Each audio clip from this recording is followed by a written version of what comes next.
we thought we'd do a last minute trip before the petrol price went up. So here we are, bright-eyed and optimistic, ready to hit the road at 9:30 in the morning. The first part of the trip was pretty much on tar roads and nothing really to write home about. It was pretty much focused on getting out of town to our first stop, which was up a little gravel road up in GifBerg.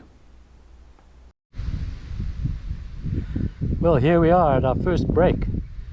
I think it's called Dunn's Castle, and it's just before the turn off to GifBerg. Quite a beautiful scenic trip we've had so far, but it's been mainly freeway and stuff. But we've been making good time. Bikes are running well. I had a bit of trouble tying my stuff on, but I've learned how to do it.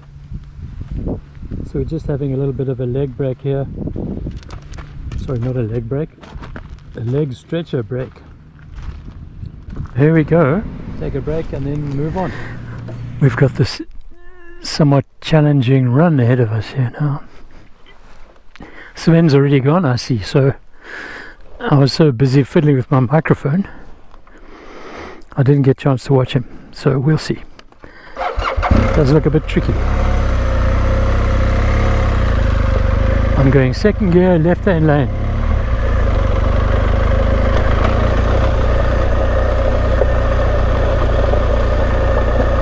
Oh, baby heads wherever you look.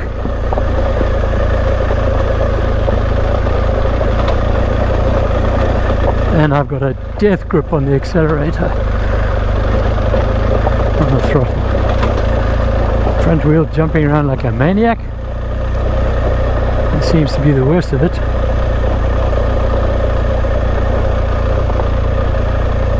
This is the bike, motor just purrs along.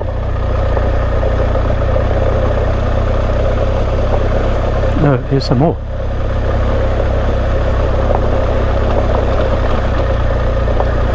Front wheel fighting again.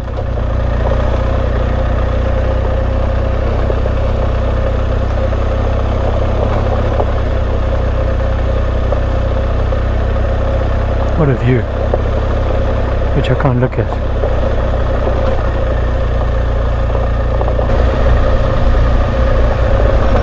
But this is the tricky stuff there, downhill on loose pebbles is always a dodge. Especially if you can't control your accelerator like that.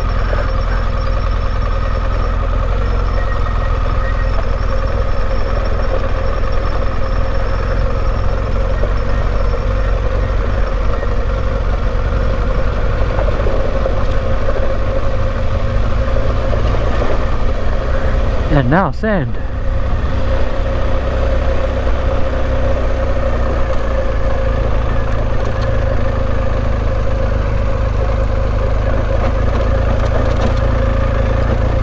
I'm very glad for the torque of this engine. I don't really have to worry about changing gear.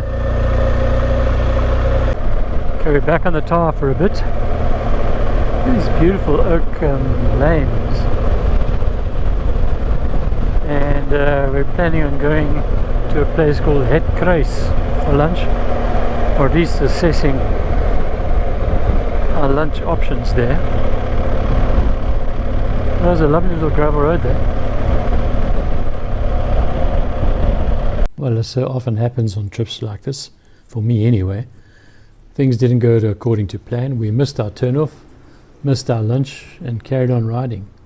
So we ended up stopping at a place called Cliver, where we filled up, and I quite stupidly put air in my tires just before heading onto a gravel road. So we turned off here and headed up for our overnight stop up a mountain pass to a place called GifBerg, which was a really nice place to be. Look.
So when is a climax not a climax?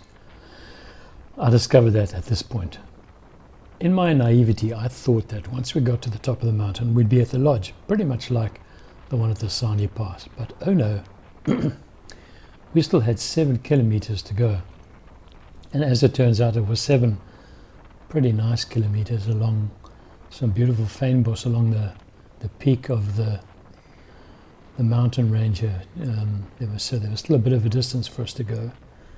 And it was bittersweet. It was sort of an anticlimax, as I said, but it was some beautiful riding, and particularly coming back the next morning, it was even better in the early morning light.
here we are at about 5:15 at the end of what to me was quite a long day in the saddle.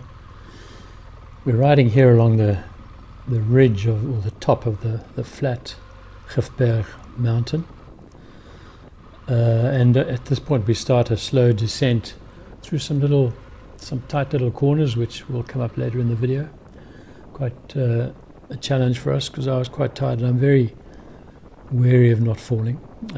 We did encounter some sand, which is a bit of a no-no for the GS riders, as you know, but all good. We navigated it fine, and the destination at the end of it was certainly worth the effort.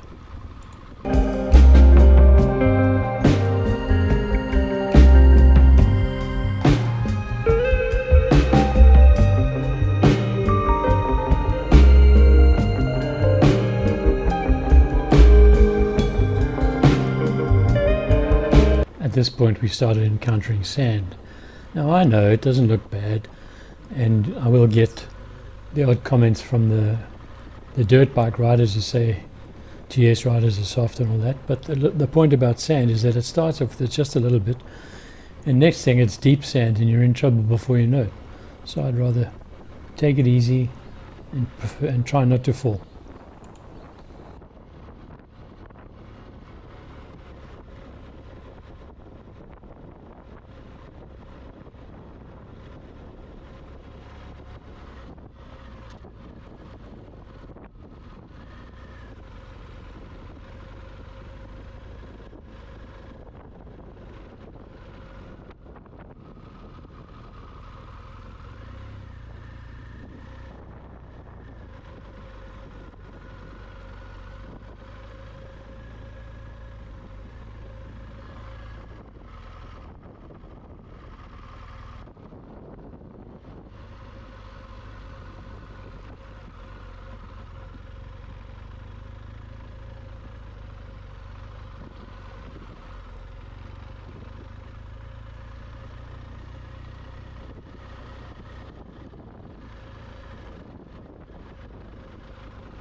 Well, that's got to be the longest driveway in the world.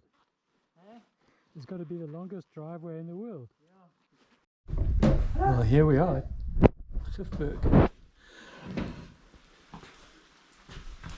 Say welcome to GifBerg, Liz. Oh, welcome to GifBerg! So it looks like Sven's bike's going to fall over. So we got our own private parking. And this is our view.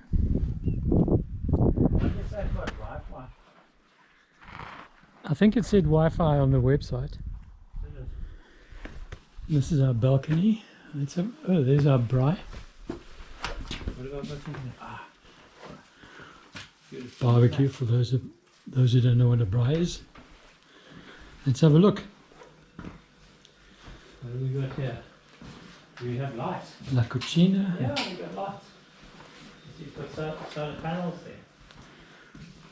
Bedroom number 1. Oh, this is me. Nice shower coming up. Hello. Bedroom number 2. Oh, this is nice. Bedroom number 3.